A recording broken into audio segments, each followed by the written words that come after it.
હાથીવડા પાલકી જય કનૈયા લાલ કી રણછોડ છે મંદિરમાં કોણ છે રાજા રણછોડ છે। નમસ્કાર, આપ જોઈ રહ્યા છો સત્યનો સાગર ન્યૂઝ। વડનગર નદીઓડ દરવાજા કનૈયાલાલના માઠ પાસે આવેલા કૃષ્ણ મંદિર ખાતે નંદ ઉત્સવની ધામધૂમપૂર્વક ઉજવણી કરવામાં આવી। 5252મો નંદ ઉત્સવ હર્ષોલ્લાસ સાથે ઉજવવામાં આવ્યો।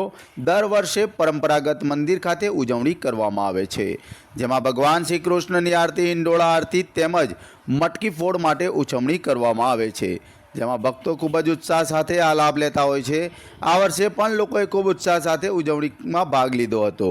સૌપ્રથમ શ્રી કૃષ્ણ શરણમ નમઃની ધૂન કરવામાં આવી હતી। ત્યારબાદ રાત્રેના સમયે કૃષ્ણ જન્મ વખતે ભગવાન શ્રી કૃષ્ણ તેમજ હિંડોળાની આરતી કરી મટકી ફોડવામાં આવી હતી।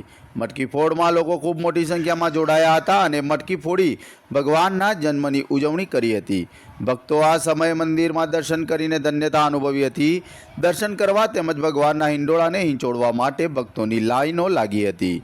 તેમજ મંદિર વિસ્તાર જય કનૈયા લાલ કી, હાથીઘોડા પાલકી, નંદગેરા નંદભયો જય કનૈયા લાલ કી, જય રણછોડ માખણ ચોર જેવા નાદ સાથે ગુંજી ઉઠ્યો હતો। ભક્તોએ પણ એક ઉત્સાહ અને આનંદ સાથે ઉજવણી કરી હતી। સંજય કુમાર રણછોડલાલ પટેલ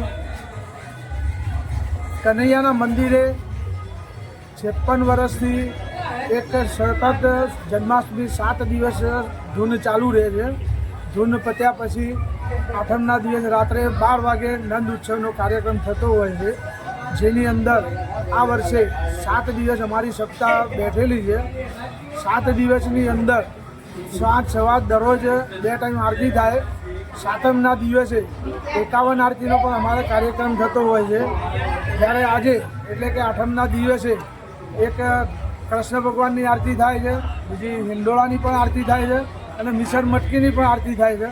અને એના પછી નંદ ઉત્સવમાં જય ઘોષ સાથે આનંદથી ઉત્સાહથી બધા જ ભગવાન શ્રી કૃષ્ણ જય ઘોષ સાથે આનંદથી નંદ ઉત્સવ ઉજવીએ છીએ। કેટલા આ મંદિર કેટલું જૂનું માનવામાં આવે છે? મંદિર તો લગભગ અમારા બાપ દાદા વખતનું જૂનું મંદિર છે। અહીંયાની ખાસ ખાસિયત શું છે?